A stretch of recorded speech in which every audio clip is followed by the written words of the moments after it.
নমস্কার, আমার রাউথ স্পিচ এই অর্থ সংক্রান্ত ইউটিউব চ্যানেলে ব্র্যান্ড নিউ ভিডিওতে সবাইকে স্বাগত।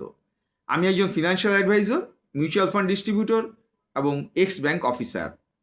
গত প্রায় 1 বছর ধরে আমেরিকার প্রেসিডেন্ট ডোনাল্ড ট্রাম্প বিভিন্ন দেশের সাথে বাণিজ্যে একতরফাভাবে মর্জি মাফিক রিসিপ্রোকাল যে ট্যারিফ রেট সেটা কখনো বাড়াচ্ছেন, কখনো কমাচ্ছেন। কিন্তু গত শুক্রবার আমেরিকার শীর্ষ আদালত সুপ্রিম কোর্ট তারা ডোনাল্ড ট্রাম্পের এই যে শুল্ক নীতি একে যেমন অবৈধ বলেছেন তেমনি আবার ইললিগাল বলেছেন। কিন্তু ডোনাল্ড ট্রাম্প মানতে রাজি নন। তিনি সাথে সাথে 10% আবার শুল্ক হার চাপিয়ে দিলেন বিভিন্ন দেশের উপরে, এবং পরবর্তীকালে গতকাল দেখেছি 15% তিনি শুল্ক হার চাপিয়ে দিয়েছেন নতুন করে। ফলে ভূ অর্থনৈতিক এবং বাণিজ্য ক্ষেত্রে দেখা যাচ্ছে আবার অস্থিরতা তুঙ্গে। এবং আমরা ভূ রাজনৈতিক পরিস্থিতিও দেখছি যে আমেরিকা যে কোনো সময়ে তার ইরানের ওপরে ঝাঁপিয়ে পড়তে পারে।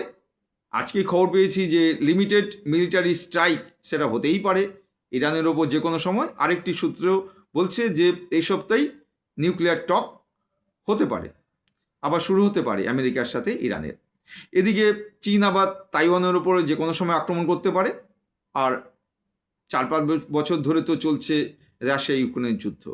ফলে ভূ রাজনৈতিক এবং ভূ অর্থনৈতিক যে অস্থিরতা চলছে তার হাত ধরেই কিন্তু সেফ হেভেন যে অ্যাসেট সোনার উপর তার বাজার আবার চাঙ্গা হচ্ছে। গত শুক্রবারের পর আমরা দেখতে পাচ্ছি যে আজকে বাজারে সোনার দাম প্রায় 2.5% বেড়েছে, রুপোর দাম প্রায় 6% বেড়েছে। গত প্রায় 1 মাস আগে একটি বুলিশ র্যালি চলেছিল এই মেটাল মার্কেটে, সোনার উপর মার্কেটে, কমোডিটি মার্কেটে, এবং দেখা গেছে যে সেখানে সোনার উপর দাম অনেকটাই বেড়ে গিয়েছিল। এখন আবার কিন্তু সোনার উপর দাম চড়তে শুরু করেছে। তখন অনেকেই মার্কেট থেকে ডিজিটালি তারা কিনেছেন সোনার উপর। অনেকে মিউচুয়াল ফান্ড মার্কেটে ইটিএফ, এফওএফ বিভিন্ন ফান্ডগুলো কিনেছেন। তারা কিন্তু এখন 15 থেকে 20% লোকসানে আছেন। ফলে দামটা যে বেড়ে গেল, এখন একটা সুযোগ এসছে এই বাজারে। তারা এই বাজারে সোনার উপর যারা কিনেছিলেন তারা বিক্রি করে দেবেন, না তারা লং টার্মে এই বাজারে থাকবেন। সোনার উপর দাম কি আরও বাড়তে পারে? এই ব্যাপারে আজকে আমি বিস্তারিত আলোচনা করব। আমার ভিডিওটি আমি আশা করি সবাই পুরোটাই দেখবেন, এই অনুরোধ রইল। আর আমার এই চ্যানেলে যদি এখনও পর্যন্ত কেউ সাবস্ক্রাইব না করে থাকেন তাদের প্রতি আমার সনির্বন্ধ অনুরোধ, আমার চ্যানেলটিকে সাবস্ক্রাইব করে দিন, পাশে রাখা বেল আইকনটি বাজিয়ে দিলেই হলো। সোনার উপর মার্কেট কতদিন স্থায়ী থাকতে পারে, বুলিশ অবস্থায় চলতে পারে, এবং সেটা কি দীর্ঘস্থায়ী হবে? এখানে কি লং টার্মে টাকা রাখবেন সবাই? আজকে সেই ব্যাপারেই আমি আলোচনা করব। গোল্ড অ্যান্ড সিলভার মার্কেটে কখন টাকা বিনিয়োগ করবেন বা কখন এই মার্কেট থেকে বেরিয়ে যাবেন, কুইট করবেন, সেটা বলার আগে আমি একটি ছোট্ট আলোচনা করব ইকুইটি বা শেয়ার মার্কেট নিয়ে। কারণ ইকুইটি এবং শেয়ার মার্কেটে যে কোম্পানিগুলো থাকে তারা যে ধরনের ব্যবসা করে থাকে, ইন্ডাস্ট্রির কী অবস্থা সেক্টর ওয়াইজ, তার উপর নির্ভর করে ওই কোম্পানির শেয়ারের দাম।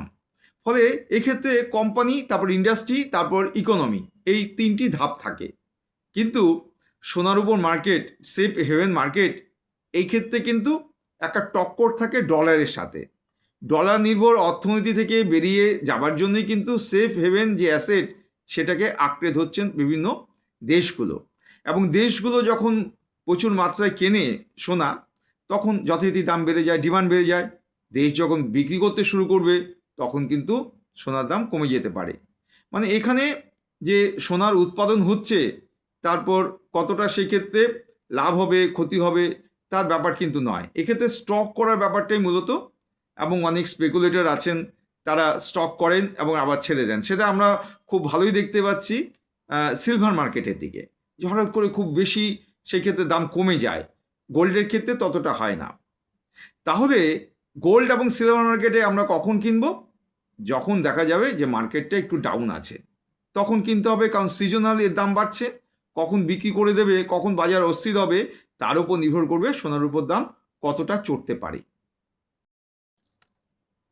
মাল্টি কমোডিটি এক্সচেঞ্জের হিসেব অনুযায়ী আজকে সোনার দাম ছিল প্রতি 10 গ্রাম 24 ক্যারেটে 1,60,000 টাকা।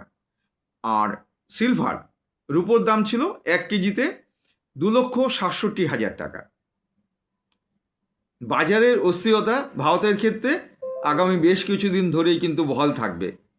কারণ আমেরিকার শীর্ষ আদালত ট্রাম্পের বাণিজ্য নীতিকে ইল্লিগাল ঘোষণা করায় আগামী মার্চে ভারতের সাথে যে বাইলেটারাল বাণিজ্য চুক্তি হবার কথা ছিল আমেরিকার, সেটা কিন্তু বিলম্বিত হতে পারে। কারণ দেখা যাচ্ছে যে গতকাল ভারতের বাণিজ্য দপ্তরের যে প্রতিনিধি দল ওই চুক্তিকে ঠিকভাবে সাজানোর জন্য 3 দিনের একটি বৈঠকে যাওয়ার কথা ছিল আমেরিকায়, সেটা কিন্তু পসপন্ড হয়েছে। এবং দেখা যাচ্ছে যে আমেরিকার প্রেসিডেন্ট অলরেডি প্রথমে 10%, তারপর 15% শুল্ক হার তিনি চাপিয়ে দিয়েছেন বিভিন্ন দেশের ওপর, ভারতের ক্ষেত্রেও চাপিয়েছেন। সেটা চাপলো কিনা ঠিকঠাক বলা যাবে না, কারণ অলরেডি ভারতের সাথে একটি সমঝোতা হয়েছে যে 18% ভারতের সাথে রিসিপ্রোকাল শুল্ক হার হবে। অতএব এই ব্যাপারটি কিন্তু একটি প্রশ্নচিহ্নের মধ্যে রয়েছে, এই অস্থিরতা কিন্তু বাণিজ্য ক্ষেত্রে রয়েই গেল। এবং গত ইউনিয়ন বাজেটে আমরা দেখেছি যে সেক্ষেত্রে ইম্পোর্ট ডিউটি 5% ছাড় হয়েছে, তার ফলে সোনার দাম ভারতে কিছুটা কমেছিল ইন্টারন্যাশনাল মার্কেট থেকে, সেটা কিন্তু এখন থাকছে না। এই অস্থিরতার ফলে দেখা যাবে যে আগামী বেশ কিছুদিন মার্কেটে কিন্তু দাম বৃদ্ধি পাবে সোনার উপর।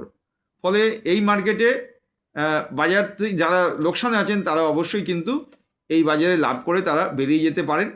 কারণ এক্ষেত্রে আগেই বলেছি ডিমান্ড সাপ্লাইয়ের ব্যাপার। তার ফলে এক্ষেত্রে ইকুইটি বা শেয়ার নির্ভর যে মিউচুয়াল ফান্ডের স্কিমগুলো রয়েছে সেটা কিন্তু অনেক বেশি ভালো হবে বলে আমার ব্যক্তিগতভাবে বিশ্বাস। কারণ এক্ষেত্রে ডাইরেক্ট সোনা কিনলে অনেক ভয়ের ব্যাপার আছে এবং পরে সেই সোনা বিক্রি করতে গেলে পুরো দাম পাওয়া যায় না, এবং সেক্ষেত্রে লকারে বন্দোবস্ত করতে হয়। এক্ষেত্রে যে আমার মতে যে ইটিএফ যেটা রয়েছে, প্যাসিভ যে মিউচুয়াল ফান্ডের সোনার উপর কেনার জায়গা, সেইগুলো ইটিএফ এবং এফওএফ এই ফান্ডগুলোতে বিনিয়োগ করা যেতে পারে দীর্ঘমেয়াদী। তবে কেউ যদি এখনই বিক্রি করতে না চান, কারণ এখন তো তিনি লাভটা পেয়ে যাবেনই, এবং লাভ পাওয়ার পর তিনি হয়তো ভাবতে পারেন আর কিছুদিন বাজারে থাকা যাক, এই ক্ষেত্রে আমি বলবো যে দীর্ঘদিন এই বাজারে থাকা যেতে পারে। তবে এই ক্ষেত্রে দাম কিন্তু ওঠানামা করবে, কারণ ডিমান্ড এবং সাপ্লাইয়ের ওপর কিন্তু এই বাজারে কিন্তু উৎপাদনের উপর নয়, যেটা ইকুইটি বা শেয়ারের বিভিন্ন কোম্পানির যে বাণিজ্য সামগ্রী যেগুলো তার তৈরি করে তার উপর নির্ভর করে তাদের শেয়ারের দাম। এক্ষেত্রে কিন্তু তার নয়, এটা আমি আগেই বলেছি। অতএব এই ব্যাপারে সতর্ক থাকতে হবে। দাম কিন্তু হঠাৎ করে মার্কেটে যদি সাপ্লাই চলে আসে, বিভিন্ন দেশ যদি সোনার উপর বিক্রি করে দেয় এক এক সময়, তাহলে কিন্তু দাম অনেকটাই কমে যেতে পারে। কেউ যদি সোনার উপর মার্কেটে দীর্ঘদিন থাকতে চান, তাহলে তিনি এসআইপির মাধ্যমে মিউচুয়াল ফান্ডে বিনিয়োগ করতে পারেন, বিভিন্ন ইটিএফ এফওএফ ফান্ডে, বা আলাদাভাবে যে গোল্ড এবং সিলভার রয়েছে সেখানেও বিনিয়োগ করতে পারেন, বা গোল্ড এবং সিলভার একসাথে বিনিয়োগ করতে পারেন। আমি একটা রেট দেখলাম যে কতটা বাড়ে গোল্ড এবং সিলভার যদি আলাদা করে রাখা যায়, বা গোল্ড এবং সিলভার যদি একসাথে রাখা যায়। আমি দেখেছি যে গোল্ড এবং সিলভার যে ইটিএফ এফওএফ ফান্ডগুলো রয়েছে সেখানে রাখলে কিন্তু দেখা যাচ্ছে যে অনেকটাই বাড়ে। আমি গত 1 থেকে 3 বছরের হিসাবটা বলছি। এক্ষেত্রে এমফির হিসাব অনুযায়ী 1, 3 এবং 5 বছরের হিসাব দেখা যেতে পারে, এবং সর্বক্ষেত্রেই আপনি দেখবেন যে গোল্ড এবং সিলভার যদি একসাথে বিনিয়োগ করা যায় একটি ফান্ডে, তাহলে সেই ক্ষেত্রে কিন্তু অনেকটাই দাম বেশি পাওয়া যেতে পারে। আরেকটি বিষয় হচ্ছে যে এই ক্ষেত্রে এসআইপির মাধ্যমে বিনিয়োগ করা যায়। আমি তাদের কথা বলছি, বিনিয়োগকারীদের, যারা কিনা এই মার্কেট থেকে বেরোতে চান না, এই মার্কেটে পুরোটাই তারা দেখতে চান যে কতটা দাম বাড়ে। সত্যি হঠাৎ মাথা খারাপ হয়ে যায় যে এক এক দিন হয়তো দেখা গেল যে 10% মতন দাম বেড়ে যেতে পারে। আরেকটি বিষয় হচ্ছে যে এই ক্ষেত্রে ইনস্টলমেন্ট ওয়াইজ বিনিয়োগ করা যেতে পারে, কিছু কিছু খেপে খেপে লামসাম বিনিয়োগ করা যেতে পারে। আর একান্তভাবে যদি এই মার্কেট থেকে কেউ বেরিয়ে যান এক্ষেত্রে লাভ নিয়ে, তাহলে সেই টাকা তো তিনি সেভিংস অ্যাকাউন্টে রাখবেন না, সেই টাকা তিনি মিউচুয়াল ফান্ডের বিভিন্ন যে স্কিমগুলো রয়েছে, যেগুলো অ্যাগ্রেসিভ হাইব্রিড ফান্ড, যেগুলো balance fund, balance advantage fund বা মাল্টি অ্যাসেট অ্যালোকেশন ফান্ড, এই 3টি জায়গায় বিনিয়োগ করতে পারেন। অতএব এই ক্ষেত্রে দ্বার খোলা রয়েছে, এই মার্কেট থেকে লাভ নিয়ে গিয়ে তারা ইকুইটি মার্কেটের এই সকল মিউচুয়াল ফান্ডের স্কিমগুলোতে বিনিয়োগ করতে পারেন। এই ক্ষেত্রে আমি একটা হিসেবে দেখেছি, প্রত্যেকটা বেশ কিছু মিউচুয়াল ফান্ডের স্কিমগুলো হিসাব কষে গত 1 বছরে এই সকল ফান্ডে কিন্তু 15 থেকে 18% রিটার্ন পাওয়া গেছে।